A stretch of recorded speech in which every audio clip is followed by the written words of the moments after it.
was gonna show you my calves, but of course, like the little knot head is like the first one up front. He's like, look at me. Just quick little. I had to shut my gate, so these are the calves off my wife and mine's cows. We saw them. You guys saw them about New Year's, 30 days ago, and they are just turning the crank. They are looking great. So I've got some little guys, and I have them scattered everywhere, and I've just been bringing them down here and just dumping them out. Little knotheads that just kind of like him. So I have several of those guys, and I've just been bringing them down here and dumping them out with the rest of these. And then some of these green tags, they came off this circle here. They got out and jumped in, so they're getting the better feed.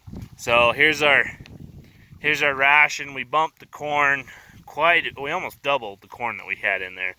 So we were pretty low on our corn, and then we ran it up, about doubled it. Here's some of the wheat in here.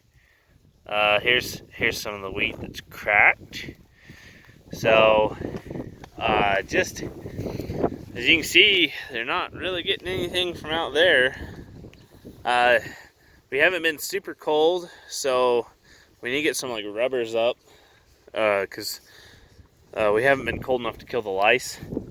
So that's the one thing about where we are here, is we don't get cold enough anymore to kill the lice, and so the cattle get lousy this time of year really bad.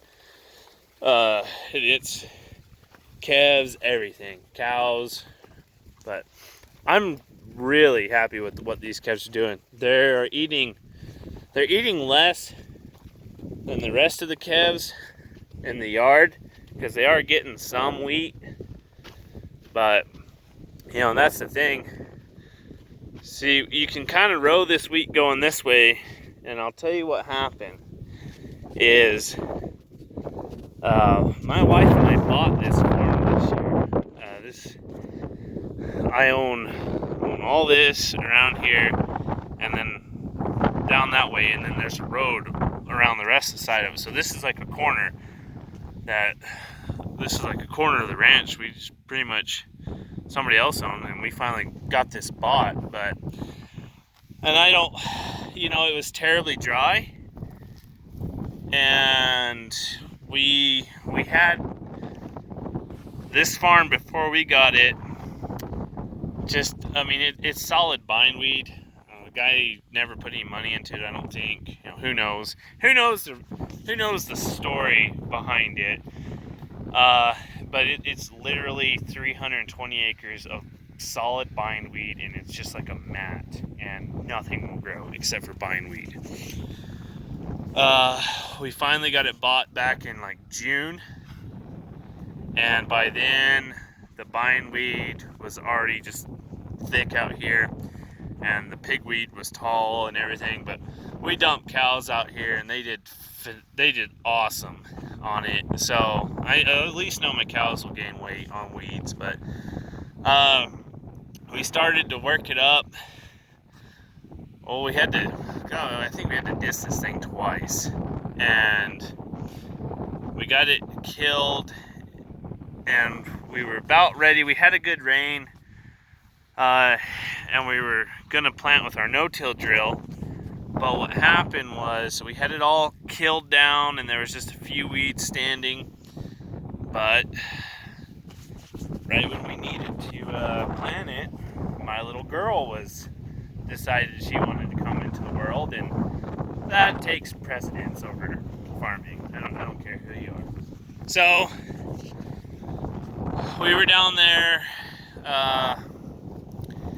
for a couple days, and then by the time we got back, had to hang around the house for another day. The top of the soil had dried out too much, and the bindweed had already completely come back through, and it was 4 or 5 inches long already. So our agronomist was like, no, you just disc it again, and to kill it, or we just wouldn't have a chance. And so what we did is we worked it down again, And then I used my big no-till drill, and that thing's super heavy. And what happened is, this is kind of sandy, and that thing's on 10-inch spacings. It ridged that sand between all the row units. And we actually got all these. You can see, this is how we planted with that no-till.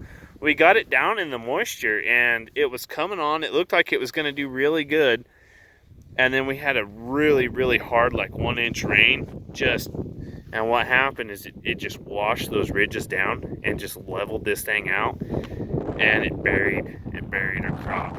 And, you know, so we pretty much lost all the crop. There's some that's come through, but it just, if it hadn't have done that, this field may have been awesome. Then we didn't get any rain for another month or two. Then about October, when we were busy starting to wean calves and preg check, we started getting more rain. And what I did is I took my my new drill, my controversy drill, and I had some seed left over from all of our other farming, and I did about 2/3 of this farm. I redid it and I ran it like this, and it didn't get really tall, but it's, you know, it's all still there. And, you know, hopefully if we actually get some moisture this spring, we might actually have some decent wheat out here to graze. But, you know, the reality of it is, I don't know anything about farming. I've learned a lot. I didn't know hardly anything about it. Learning all the hard way. But this dryland farming in New Mexico is not fun. It's horrible. I insured this stuff, but, you know, I'm worried that, okay, if my insurance bills, it's going to be pretty high on that many acres. And since you know, if I hadn't replanted it, it would have paid for everything. But since I did replant it, you know, I'm kind of concerned. All right, well, are they going to look at this and be like, oh, no, too bad. Looks fine. And, you know, I know they'll pay on like 1/3 of it at least. That might cover insurance costs, but it's kind of one of those things. That's a big chunk of money. Then you got the land payment. That's another big chunk of money. And then you know, it's just the expenses. There's not too terribly many expenses. You know, we're gonna have to spray this for like 4 or 5 years to kill our bindweed out, and then it'll probably come back. But if we can grow wheat out here and actually get a good wheat crop, then the calves, especially off our cows,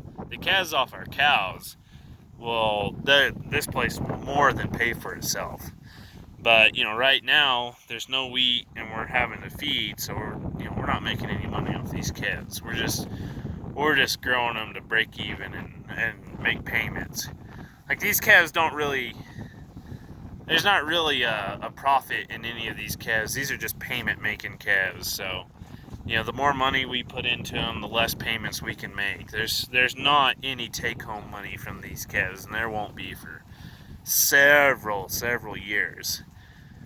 And so it's, the more we can do to get pounds on them without it costing us, without us having to feed them, the better the deal is. So that's where, like, this place, it would be nice, but, you know, right now we're having to feed them, but they look good, you know, for what they are.